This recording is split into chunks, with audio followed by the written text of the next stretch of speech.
Nah, ini kita renungkan. Sedangkan kita merusak amal ibadah kita sendiri, kita merusak dengan susah payah, kita dengan tenaga kita, dengan cara-cara kita, dengan membuang waktu yang begitu banyak untuk menjernihkan hati, bermakrifat billah, kemudian kita menjalankan mujahadah, riyadhah, tapi nek menebar fitnah, suka usuudan kepada orang lain, terjadinya perpecahan di sini. Lantas opo hasil mujahadah iku lho opo? Ketika kita berprasangka terhadap orang lain, kita tanamkan di dalam diri kita. Nah, ini hasil yang kamu tuai dari mujahadahmu itu apa? Kalau panjenengan masih bisa bersuudzon, belum lagi kalau penebar fitnah. Nah, ini jangan-jangan siapa yang rusak di sini? Hatinya panjenengan apa hati orang yang panjenengan rusak? Nah, ini kita renungkan bersama teman-teman. Disinilah kita belajar, kita menjaga hati kita, hati-hati, tanpa kita sadari lesan kita yang merusak amal-amal perbuatan kita sendiri. Nah, kemudian di sini suudzon itu tegas-tegas dilarang oleh Allah Subhanahu wa Ta'ala di dalam artinya kurang lebih, hai orang-orang yang beriman, jauhilah kebanyakan dari prasangka. Sesungguhnya sebagian dari prasangka itu adalah dosa, dan janganlah kamu mencari-cari kesalahan orang lain, dan janganlah sebagian kamu menggunjing sebagian yang lain. Sukakah salah seorang di antara kamu memakan daging saudaranya yang sudah mati? Nah, maka tentulah kamu merasa jijik kepadanya dan bertakwalah kepada Allah. Sesungguhnya Allah Maha penerima taubat, lagi Maha penyayang. Al-Hujurat ayat 12. Nah, kebenaran ayat ini dialami oleh Syekh Junaid, seperti halnya tadi seorang waliullah yang memiliki suudzon kepada anak muda yang mengemis. Nah, orang-orang yang suudzon otomatis lupa kepada Allah Subhanahu wa Ta'ala. Nah, tidak sadar atas kudrat dan iradatnya Allah Subhanahu wa Ta'ala. Padahal Allah mengatakan kullu min indallah, katakanlah segala-galanya itu dari Allah. Nah, ini suudzon. Nah, bagaimana dikecilkan? Kemudian likulli syai'in hikmatun walikulli syai'in fitnah. Segala sesuatu ada hikmahnya dan ada fitnahnya. Nah, kita harus mengambil hikmahnya, maka harus selalu husnudzon.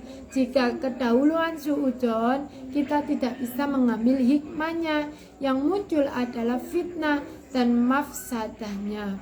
Hikmahnya tertutup, tidak nampak kepada kita akibat suudzon, maka kebaikan orang yang kita fitnah, kebaikan orang yang kita berburuk sangka tadi, ini tidak akan kelihatan. Yang nampak hanya suudzon kita, prasangka buruk kita saja. Nah, yang dimaksud hikmah di sini yaitu mana-mana yang mendatangkan kebaikan dan menjadi sebabnya makin dekat kepada Allah Subhanahu wa Ta'ala. Nah, hubungan husnudzon, Imam Syafi'i radhiyallahu anhu mengatakan, man akhabba an yuhtamalahu bi khairin falyuhsini yuhsinin donna binnas. Nah, barang siapa ingin memperoleh husnul khotimah, maka berhusnudzonlah kepada manusia. Nah, di sini pengamal wahidiyah. Yang pertama, kita harus yakin husnudzon bahwa Mbak Yai Abdul Majid Ma'ruf Mu'alif Sholawat Wahidiyah, beliaulah yang dapat mengantarkan kita, yang dapat menyelamatkan kita, yaitu nanti untuk para pengamal sholawat wahidiyah dalam mengantarkan kita menuju wusul kepada Allah Subhanahu wa Ta'ala wa Rasulih sallallahu alaihi wasallam. Maka diperhatikan betul-betul hal suudon dan husnudon. Harus waspada dan bijaksana, jangan sampai apa-apa yang telah kita perbuat, apa-apa yang telah kita perjuangkan rusak begitu saja karena kita terdolong oleh hawa nafsu kita sendiri. Nah, di samping husnudon kepada nafsu juga harus bijaksana dan hati-hati. Jadi dua bidang yang harus diisi sekaligus, bidang husnudon harus diterapkan dan dijiwai lillah billah, li rasul bi rasul, lil ghos bil ghos. Dan bidang kewaspadaan juga harus dilakukan secara lahir maupun batin. Nah, suudon kepada nafsu harus terus-menerus ditingkatkan. Nah, ini artinya kita harus hati-hati dan waspada terhadap nafsu kita, dan husnul yakin kepada Allah Subhanahu wa taala harus senantiasa kita jadikan pandangan yang optimis.